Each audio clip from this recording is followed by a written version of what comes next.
Unknown పర్సన్స్‌తో ఎలా behave చేయాలి? ఎలా ఉండాలి? ముఖ్యంగా అమ్మాయిలు. ఇది ఎంత ప్రమాదకరమైందంటే అపరిచితులతోటి మనం స్నేహం చేయడం కానీ, ఎక్కువ మాట్లాడటం కానీ, ఎక్కువ ఆన్‌లైన్ చాటింగులు చేయడం కానీ, దీనివల్ల చాలా ప్రమాదం. సో వీళ్ళేం చేస్తారు, ఆ ఫ్రెండ్ పేరు మీద ఒక ఫేక్ అకౌంట్ ఫేస్‌బుక్‌లో ఓపెన్ చేయడం. అదే అమాయకులైతే వాళ్ళేంటి ఆ ట్రాప్‌లో పడిపోతారు. లేదా ఒక నెంబర్ కొట్టబోయి ఇంకో నెంబర్ కొట్టామని చెప్పి అలాగా వాళ్ళని కొంచెం ట్రాప్ చేయడము. పర్సనల్ విషయాలు ఏవి కూడా సోషల్ మీడియాలో పోస్ట్ చెయ్యొద్దు. తల్లిదండ్రులు పట్టించుకోకపోవటం వల్ల పిల్లలు దాత్రి టీవీలో మీ పర్సనల్ ఇంటర్వ్యూ కోసం, వ్యాపార ప్రకటనల కోసం ఈ నెంబర్కి సంప్రదించండి.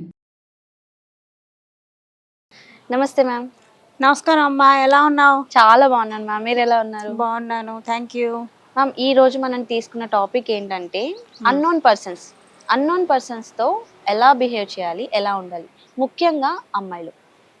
అన్నోన్ పర్సన్స్ అంటే మనకు అపరిచితులు, తెలుగులో ఏమంటామంటే అపరిచితులు అంటాం. హ్మ్. ఈ అపరిచితులు అంటే అందరూ చెడ్డవాళ్ళని నేను చెప్పను, కానీ ఒక్కొక్క ఇది ఎంత ప్రమాదకరమైందంటే అపరిచితులతోటి మనం స్నేహం చేయడం కానీ, ఎక్కువ మాట్లాడటం కానీ, ఎక్కువ ఆన్‌లైన్ చాటింగులు చేయడం కానీ, దీనివల్ల చాలా ప్రమాదం. పూర్వకాలం ఏంటంటే మనకు ఏదున్నా పెద్దవాళ్ళ కట్టుబాట్ల మధ్యలో ఉండేవాళ్ళం కాబట్టి అంత భయం ఉండేది కాదు. ఇప్పుడు పెద్దవాళ్ళు మాట్లాడి వీళ్ళ కుటుంబం మంచిది అని అన్నప్పుడు కొంచెం వాళ్ళే పంపించేవాళ్ళు పక్కింటికి. కానీ ఈ రోజుల్లో అలా లేదు. ప్రతి ఒక్కరి చేతుల్లో ఫోన్లు, ల్యాప్టాప్లు, ఐప్యాడ్లు, ట్యాబ్లు ఇవన్నీ ఉన్నాయి. దాంతో ఆన్లైన్ చాటింగ్లు, ఫేస్బుక్ అకౌంట్లు ఓపెన్ చేయడం, ఇన్స్టాగ్రామ్ అంటారు, ఇంకేవో సోషల్ మీడియా చాలా ఎక్కువ. అంతేకాకుండా ఈ మధ్య కాలంలో నా నోటీస్కి వచ్చింది ఏంటంటే స్కూల్స్ ఉంటాయి కదా, ఈ స్కూల్స్ దగ్గర ఇప్పుడు ఫర్ ఎగ్జాంపుల్ మా పిల్లలు ఒక స్కూల్లో చదువుతున్నారు, అదే స్కూల్లో మీ పిల్లలు కూడా చదువుతున్నారు. వాళ్ళు తెలుసుకుంటారనమాట, ఈవిడ పిల్లలు, నువ్వు తెలుసుకుంటావు ఈవిడ పిల్లలు ఈ స్కూల్లో చదువుతున్నారు. సో ఎంక్వైరీలు మొదలు పెట్టుకుంటావు, ఎవరు ఏంటి. ఎక్కడో ఎట్లాగో మొత్తానికి ఇన్ఫర్మేషన్ గ్యాదర్ చేస్తా. ట్రాప్లో పడేయడానికి ఎలా పడేయాలి పిల్లల్ని, ట్రాప్లో గేటు దగ్గర నిలబడటం, రోజు అబ్జర్వ్ చేయడం. అబ్జర్వ్ చేసిన తర్వాత వీళ్ళు ఏ ఆటో ఎక్కుతున్నారు, ఏ ఆటో వాడు తీసుకెళ్తున్నాడు, ఎక్కడ దాకా డ్రాప్ చేస్తున్నాడు, ఫాలో అవ్వడం, డైలీ యాక్టివిటీస్ని గమనించిన తర్వాత ఏం చేయడం, ఫేస్బుక్ వాళ్ళ ఫ్రెండ్స్ కూడా ఎవరెవరు ఉన్నారనేది ఎంక్వైరీ చేసుకుంటారు. ఏ 7th క్లాసో 8th క్లాసో పిల్లలు అనుకో, అప్పుడప్పుడే కొంచెం వాళ్ళలో మార్పులు వస్తూ ఉంటాయి కదా. సో వీళ్ళు ఏం చేస్తారు, ఆ ఫ్రెండ్ పేరు మీద ఒక ఫేక్ అకౌంట్ ఫేస్బుక్లో ఓపెన్ చేయడం, చాటింగులు చేయడం. ఆ చాట్ చేసేటప్పుడు ఇటుపక్క పిల్లలు ఏమనుకుంటారు, ఓహో నా ఫ్రెండే కదా, సో ఏ ప్రణవో ప్రతిభో ఎవరో అని వీళ్ళు యాక్సెప్ట్ చేస్తారు, ఫ్రెండ్షిప్ యాక్సెప్ట్ చేస్తారు. చాటింగ్ చేసిన తర్వాత కొంతకాలానికి తెలియగల పిల్లలైతే ఏం చేస్తారు, ఇది నా ఫ్రెండ్ చాట్ లాగా లేదా, ఏదో డౌట్ వస్తుంది వాళ్ళకి, కొంచెం తెలియగల పిల్లలైతే. అదే అమాయకులైతే వాళ్ళు ఏంటి ఆ ట్రాప్ లో పడిపోతారు. నిజంగానే మా ఫ్రెండ్ మెసేజ్ చేసిందని అనుకుంటారు, తీరా చూస్తే ఆ ఫ్రెండ్ ఆడమ్మాయి అయి ఉండదు, మగాళ్ళు అయి ఉంటారు. సో ఇలాంటివి కొన్ని నా నోటీస్కి వచ్చాయి. ఆ తర్వాత ఇంకొకటి ఏమిటి, చుట్టుపక్కల ఉంటారు కదా కొంతమంది, కొంత అబ్జర్వ్ చేసే వాళ్ళు ఉంటారు, కానీ వాళ్ళతో చుట్టుపక్కల ఉన్నంత మాత్రాన మనకు వాళ్ళతో పరిచయం ఉండాలని ఏమి ఉండదు, స్నేహం ఉండాలని ఏమి ఉండదు. ఇప్పుడు ఫలానా చోట ఫలానా వాళ్ళు ఉన్నారు అంతే మనకు తెలిసేది.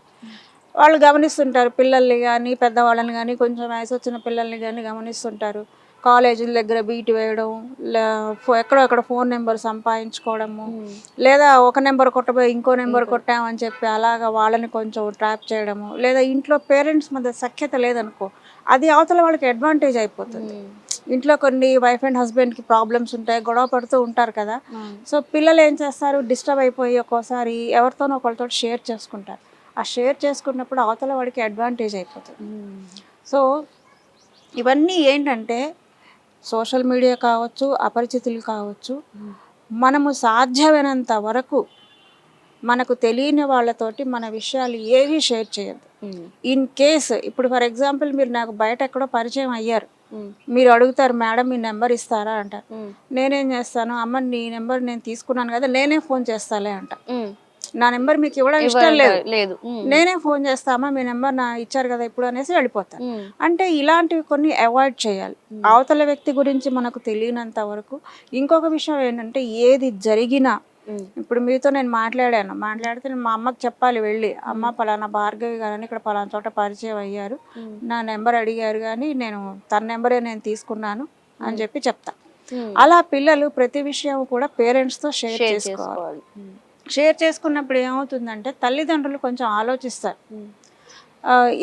ఇవాళ ఒక్కతే వెళ్ళింది, అతను కనపడ్డాడు, రేపు మళ్ళీ అదే దారిలో వెళ్లాల్సి వస్తే అమ్మని తీసుకొని రెండో రోజు కూడా వచ్చాడు అనుకో, వెంబడే ఫాలో అయ్యాడు అనుకో, మూడో రోజు అమ్మనో నాన్ననో ఎవరినో తీసుకొని వెళ్ళాలి.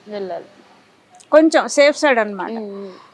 అంటే ఇవన్నీ పిల్లలు చెడుకు తొందరగా అట్రాక్ట్ అవుతారు.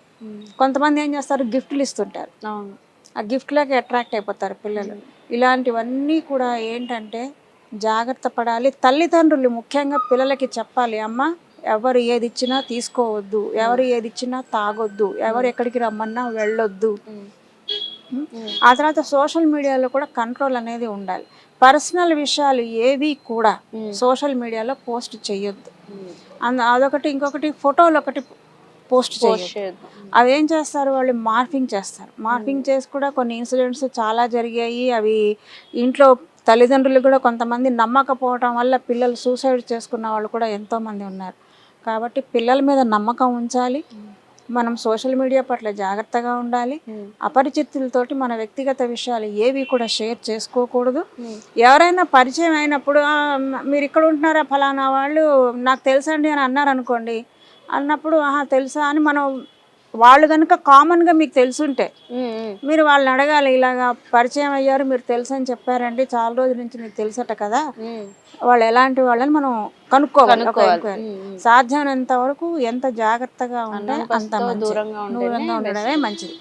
ఏమవుతుందంటే వాళ్ళు ట్రాప్లో పడేసి ఎక్కడికి తీసుకెళ్తారో ఏం చేస్తారో మనకు తెలియదు. అవును, ఈ మధ్య కాలంలో చాలా ప్రతిరోజు సరిగ్గా అవగాహన లేక ఒకటి. ఇంకొకటి తల్లిదండ్రులు పట్టించుకోకపోవటం వల్ల పిల్లలు డిప్రెషన్లోకి వెళ్ళిపోవటము, లోన్లీనెస్లోకి వెళ్ళిపోవటము, వాళ్ళకి కావాల్సిన ఎఫెక్షన్ కానీ అటాచ్మెంట్ కానీ లవ్ కానీ పేరెంట్స్ మధ్య అంటే వాళ్ళకి కావాల్సింది దొరక్కపోవటం వల్ల కూడా వాళ్ళు కొంచెం డైవర్ట్ అవుతారు.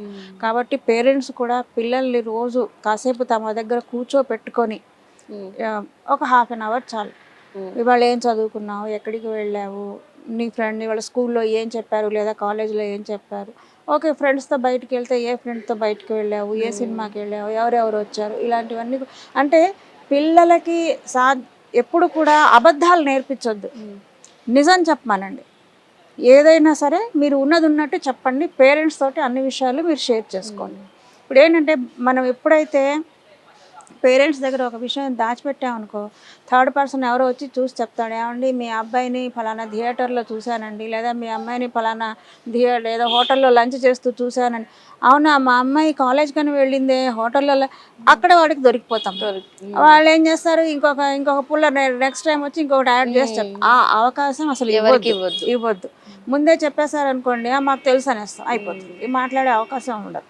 కాబట్టి పిల్లల పట్ల ఇప్పటి జనరేషన్ చాలా చాలా చాలా జాగ్రత్తగా సోషల్ మీడియా పట్ల చాలా జాగ్రత్తగా ఉండాలి. ఎటువంటి వ్యక్తిగత విషయాలు షేర్ చేయొద్దు.